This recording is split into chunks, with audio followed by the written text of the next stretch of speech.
I don't know about you, but I'm having a pretty hard time this year letting go of Christmas.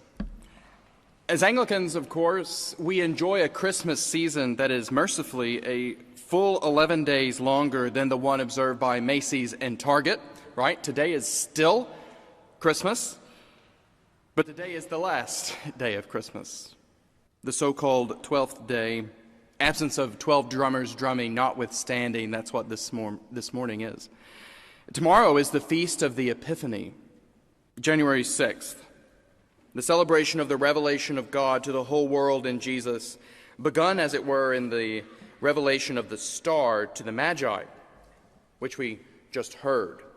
And with Epiphany, with tomorrow, we leave the manger, the shepherds and the sheep, and with them the little wordless child of whom Father Peter spoke so lovingly on Christmas Eve.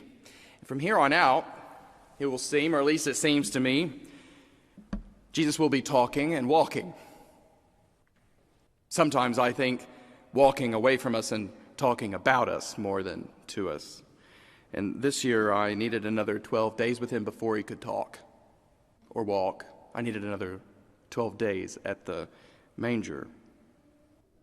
Another 12 days without deadlines and headlines and shootings and diagnoses and wars and shirts to be ironed and beds to be made. Another 12 days without, well, life, it sounds like. And that can't be right. So there must be something off in the way that I feel this year. Because Christmas really never lacked any of those things. I mean, think about it for a moment. Our whole story actually began with a deadline. Mary and Joseph having to get to Bethlehem on time, as it were, for the census, called by Caesar Augustus in the first century.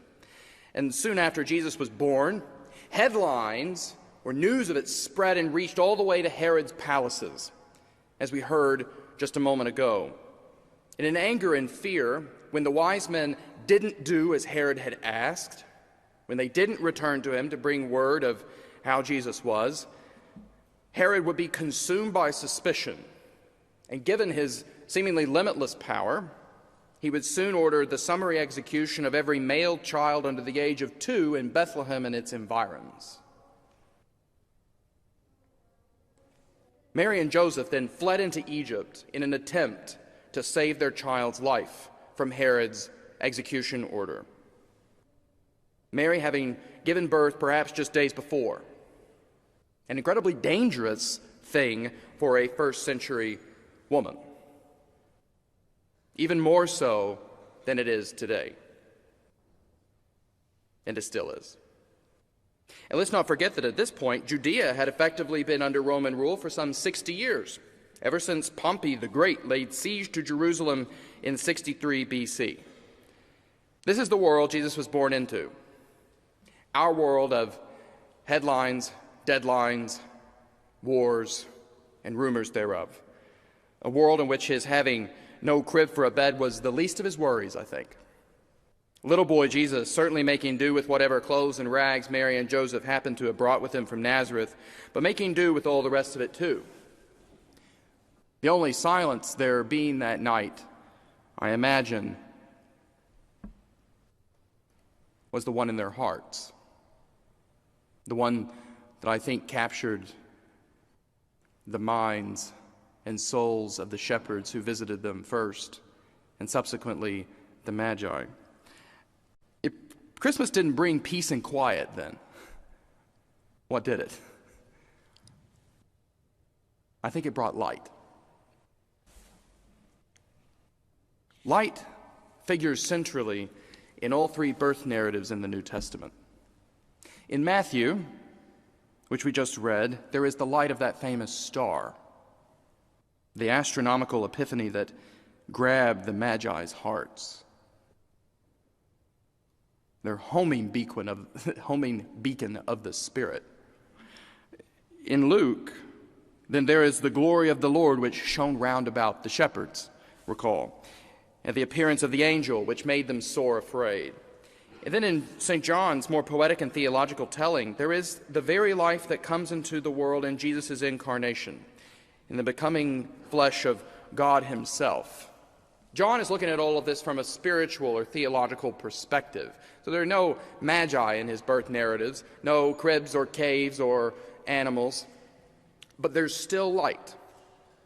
What has come into being in him, says John, was life, and that life was the light of all people. The light shines in the darkness, and the darkness did not overcome it. And it is that same light, the light that just is Jesus, which St. Paul says this morning has been given over into our precarious custody, having enlightened the eyes of our hearts, that we may know what is the hope to which God has called us. Light and hope. Graces of Christmas meant to be worked into every crevice of our souls, shined into each dim corner of our lives, and proclaimed to every end of the earth. The good news that we have a gift, the gift of hope and freedom from despair, that comes in knowing that God had intimately to do with God's world, with our world, then and still does. Having intimately to do with the life of God's world to the point of plunging headlong into its joy and anxiety and distress and boredom by becoming one of us, that little wordless human born in a cave whom we met just a week and a half ago. To quote the Anglican poet John Betjeman, God was man in Palestine and lives today in bread and wine. This God is still our God,